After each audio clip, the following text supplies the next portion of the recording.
बहुत सारी खाद देने के बाद भी अगर आपके गुलाब के पौधे में फूल नहीं आ रहे हैं और आप इस बात से काफ़ी ज़्यादा परेशान हो चुके हैं, तो दोस्तों ये वीडियो खास आपके लिए होने वाला है, क्योंकि आज की वीडियो में एक ऐसी पावरफुल घरेलू चीज़ लेकर आई हूँ जिसका इस्तेमाल करते ही आपका गुलाब का पौधा फूलों से लद जाएगा। दोस्तों सबसे बड़ी बात यह है, ये 100% ऑर्गेनिक है। घर पर आप इसको बहुत ही आसानी से तैयार कर सकते हैं। तो ये कौन सी चीज़ है, किस तरीके से हम अपने पौधों में इस्तेमाल करने वाले, सारी जानकारी आज की वीडियो में बताने वाली। तो वीडियो स्टार्ट करते हैं। नमस्कार दोस्तों बड़े चाव से, बड़े मन से हम एक गुलाब का प्लांट अपने घर गार्डन में लगाते हैं। कुछ टाइम तो उसमें अच्छे से फ्लावरिंग होती है, लेकिन एक टाइम के बाद उसमें फूल आने बंद हो जाते हैं, ग्रोथ नहीं होती है, फ्लावरिंग पूरी तरह से बंद हो जाती है। उसमें कीड़ों का, फंगस का, थ्रिप्स का, एफिड्स का, बहुत सारे कीटों का अटैक हमारे पौधे पर हो जाता है, जिससे हमारा प्लांट बिल्कुल बेजान सा हो जाता है और बिल्कुल सूख जाता है। तो दोस्तों अगर आपके प्लांट के साथ भी इस तरह की समस्या है, तो आज मैं एक ऐसी पावरफुल 100% ऑर्गेनिक चीज़ लेकर आई हूँ जिसका इस्तेमाल करते ही आपका गुलाब का पौधा फूलों से भर जाएगा। ग्रोथ है वो बहुत ही अच्छे से होगी, लश ग्रीन पत्तियां होगी, किसी भी तरह के कीड़ों का, फंगस का अटैक आपके पौधे पर नहीं होगा। दोस्तों तो खाद तो मैं वो शेयर करूंगी, क्योंकि वो जो चीज़ आज शेयर करने वाली हूँ वो एक पेस्टिसाइड, फंगिसाइड और फर्टिलाइजर तीनों का ही काम करेगी दोस्तों, और बहुत ही बढ़िया रिजल्ट आपके गुलाब के पौधे को देखने को मिलेगा। दोस्तों तो खाद तो मैं शेयर करूंगी, साथ में कुछ ऐसी टिप्स शेयर करूंगी जिनको अगर आप फॉलो करते हैं तो आपका गुलाब का पौधा फूलों से भर जाएगा। और दोस्तों गुलाब का पौधा सन लविंग प्लांट है, पूरे दिन की धूप चाहिए होती है। अगर आपने अपने प्लांट को ऐसी जगह पर रखा है जिसे धूप नहीं मिल रही है, तो भी हमारे प्लांट में फ्लावरिंग नहीं होती है और ना ही उसमें ग्रोथ होती है दोस्तों। और तब भी इसमें जो छांव में रखा रहता है प्लांट, उसमें भी बहुत सारी समस्या आ जाती है। तो आप अपने प्लांट को पूरे दिन की धूप में रखें। पूरे दिन की धूप में नहीं रख सकते, कम से कम 4 से 5 घंटे की धूप में रखें। अगर प्लांट को प्रॉपर धूप मिलती रहेगी तो प्लांट में बहुत अच्छे से फ्लावरिंग होगी, उसमें खूब अच्छे से कलियां बनेगी दोस्तों, और बहुत ही बड़े बड़े साइज के फूल खिलेंगे।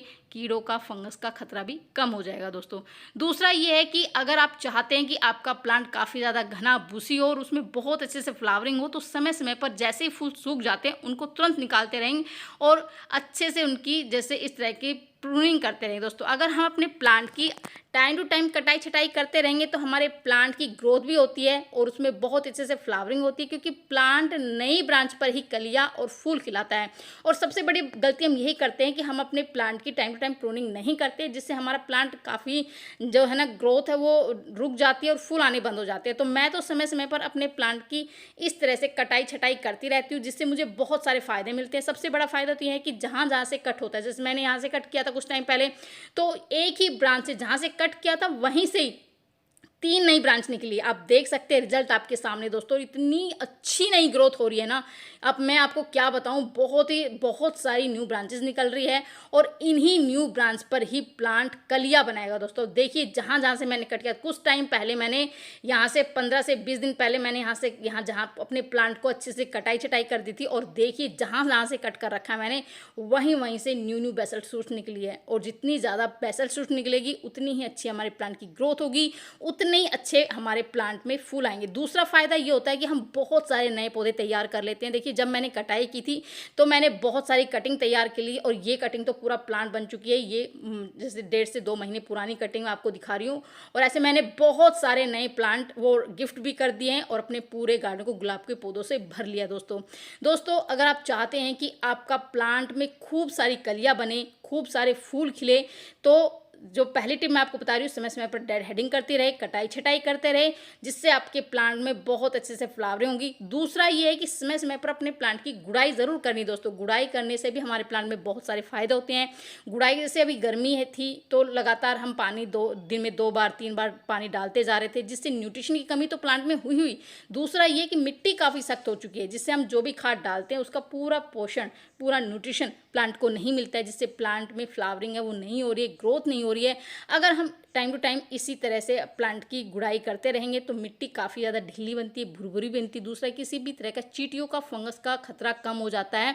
तीसरा दोस्तों प्रॉपर ऑक्सीजन प्लांट को मिलती है, सूर्य का प्रकाश प्लांट को मिलता है, जिससे प्लांट की जड़ों का विकास होता है। अगर जड़ों का विकास होगा तो प्लांट में भी बहुत अच्छे से उसकी ग्रोथ होगी, प्लांट को बहुत ही अच्छे से जो है ना उसका प्रॉपर विकास होगा और बहुत ही अच्छे से कलियाँ भी बनेगी और फूल भी खिलेंगे। दोस्तों दूसरा दोस्तों ये है कि इस टाइम पर मैं जो खाद खाद डाल रही हूँ, सबसे पहले गोबर की खाद डाल रही हूँ दोस्तों, क्योंकि हमारे प्लांट की मिट्टी वो बिल्कुल बेजान सी होगी, न्यूट्रिशन की कमी हो चुकी है। तो हमें अपने प्लांट की मिट्टी को रिचार्ज करना बहुत ही ज़रूरी है। और गोबर की खाद प्लांट के लिए संपूर्ण खाद मानी गई है। इसमें बहुत सारे पोषक तत्व होते हैं। और गोबर की खाद अगर आप ले रहे हैं तो कम से कम 1.5 से 2 साल पुरानी होनी चाहिए। सड़ी हुई गोबर की खाद आपको लेनी है। इसकी जगह आप वर्मी कंपोस्ट या किचन वेस्ट कंपोस्ट का भी इस्तेमाल कर सकते हैं। कोशिश करें कि आप गोबर की खाद लें दोस्तों। ये हमारे प्लांट के लिए संपूर्ण खाद है। उसमें बहुत सारे पोषक तत्व जो हमारे प्लांट की अच्छी ग्रोथ के लिए, अधिक फ्लावरिंग के लिए बहुत ही ज़रूरी है। दूसरी जो मैं खाद डालूंगी वो भी बिल्कुल फ्री की खाद है दोस्तों, और जो कि पोटेशियम रिच खाद है। ये है सूखे केले के छिलके दोस्तों। इसका मैंने पाउडर बना लिया है। इसमें भरपूर मात्रा में पोटेशियम होता है और प्लांट की अच्छी ग्रोथ के लिए, काफ़ी बड़े बड़े फूलों के लिए और अधिक फूलों के लिए पोटेशियम रिच खाद डालना बहुत ही ज़्यादा ज़रूरी है। तो आप केले के छिलके को सुखा लीजिए, उसका पाउडर बना लीजिए।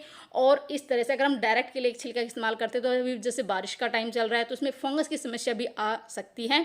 इसलिए आपको ड्राई फॉर्म में इसको देना है। तो सुखाकर अच्छे से पाउडर बनाकर तभी आप अपने प्लांट पर इसका इस्तेमाल करें दोस्तों। इसके बाद क्या है कि अब जैसे नई नई ग्रोथ होती है तो नई ग्रोथ पर हमारे प्लांट पर कीड़ों का, फंगस का, थिप्स का, एफिड्स का, सफ़ेद मक्खी, काली मक्खी, इस तरह का अटैक बहुत होता है। जिससे जो नए नए कीड़े, वो रस चूसने वाली कीड़े होते हैं, वो पत्तियों का रस चूस लेते हैं, जिससे हमारे प्लांट में फ्लावरिंग नहीं होती है, ग्रोथ नहीं होती है। और आप चाहते हैं कि इस तरह की समस्या आपके पौधे पर ना आए और आपके प्लांट पर खूब सारी फ्लावरिंग हो, बड़े बड़े साइज़ की फ्लावरिंग हो और बंच में फ्लावरिंग, जैसे आप मेरे प्लांट को देख रहे हैं। क्योंकि मैं समय समय पर बिल्कुल घरेलू चीज़ों का इस्तेमाल करती हूँ, चाहे वो कीटनाशक हो, चाहे वो फर्टिलाइजर हो, सभी चीज़ों का इस्तेमाल करके मैं अपने प्लांट से इसी तरह से अच्छे से फ्लावरिंग लेती हूँ। तो बहुत ही आसानी से, जो कि सामने आप देख रहे हैं और देख के आप समझ ही गए होंगे क्या है दोस्तों, ये है नीम की निमोली। ये नीम का फ्रूट माना गया है और ये बहुत ही ज़्यादा गुणकारी है हमारे प्लांट के लिए दोस्तों। क्योंकि इस टाइम पर फंगस कीड़ों का अटैक हमारे पौधे पर, क्योंकि बारिश का जो टाइम होता है उसमें फंगस कीड़ों का अटैक बहुत ज़्यादा हो जाता है और इन चीज़ों से बचाना प्लांट को बहुत ही ज़्यादा ज़रूरी है। तभी हमारे प्लांट में बहुत अच्छे से ग्रोथ भी होगी, फ्लावरिंग भी होगी। तो इसके लिए मैं सबसे पहले निमोली का इस्तेमाल कर रही हूँ। निमोली को आप सुखा लीजिए, जैसे मैंने इस तरह से सुखाया हुआ है, और सुखा कर ही हम अपने पौधों में इस्तेमाल करने वाले। आप चाहे तो आप ग्रीन जो हरी जो निमोली है उसको आप भिगो भी सकते हैं, लेकिन ड्राई फॉर्म में देना ज़रूरी है दोस्तों, क्योंकि अभी बारिश का मौसम चल रहा है और हमारे यहाँ पर लगातार बारिश हो रही है। तो मैंने अच्छे से निमोली को सुखा लिया था और सुखाकर मैंने इसका पाउडर बना लिया है। और 1 से 1.5 चम्मच आप अपने प्लांट की मिट्टी में इस तरह से डाल दीजिए। इससे फंगस का खतरा बिल्कुल ख़त्म हो जाएगा। प्लांट की मिट्टी में किसी भी तरह का कीड़ा हो वो बिल्कुल ख़त्म हो जाएगा, चींटियाँ नहीं आएगी, जिससे हमारे प्लांट में, क्योंकि हमने प्लांट में गोबर की खाद डाली है, पोटेशियम रिच खाद डाला है, साथ में हम ये प्राकृतिक कीटनाशक का भी इस्तेमाल कर रहे हैं।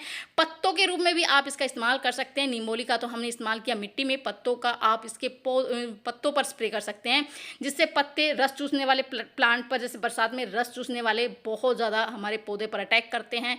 तो अगर आप नीम के पत्तों का इस्तेमाल करेंगे, क्योंकि प्राकृतिक कीटनाशक हैं, एक पेस्टिसाइड है, फंगिसाइड है, जिससे हमारे प्लांट में सारे जो समस्या है वो बिल्कुल ख़त्म हो जाएगी। तो नीम के पत्ते को मैंने कम से कम 15 से 20 मिनट के लिए उबाल लिया था। पूरा पोषण इस पानी में आ चुका है। इसको आप अच्छे से छान लीजिए दोस्तों।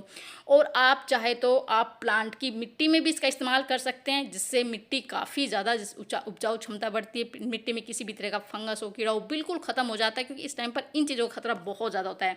दूसरा, आप पत्तों पर इस्तेमाल कर सकते हैं। इस टाइम पर जो न्यू ग्रोथ निकल रही है, जितने भी वैसे शूट निकल रहे हैं, उस पर रस चूसने वाले कीड़े हैं, एफिड्स है, थ्रिप्स है, ये सारी चीज़ें हम इस टाइम पर बहुत ज़्यादा अटैक करती है। और अगर समय समय पर अभी हम समय रहते इन चीज़ों का जो इस्तेमाल अपने पौधों पर कर लेंगे तो हमारे प्लांट में इसी तरह से हर ब्रांच पर खूब सारी कलियां बनेगी।